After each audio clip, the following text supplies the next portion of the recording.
Нали първо ще пием, после ще я правим, не? Ето е автомобила как пристига. Слагаме предна броня от G серия. Тя е за F-ка, но е G. На по-новата. Я.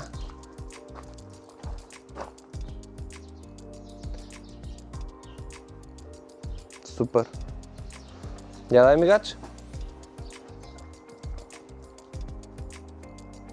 Той е бягащ. Супер. Айде, няма нещо да пипам. Остава, бе, брат ми! Остана, що падна тая броня, бе! Детето чак се разплака отгоре. Я зави наляво.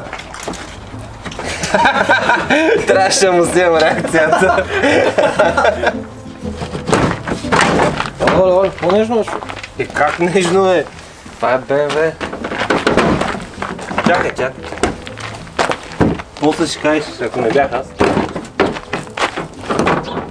Миналия път изглеждаше все едно почва, много повече работи. Какво правиш?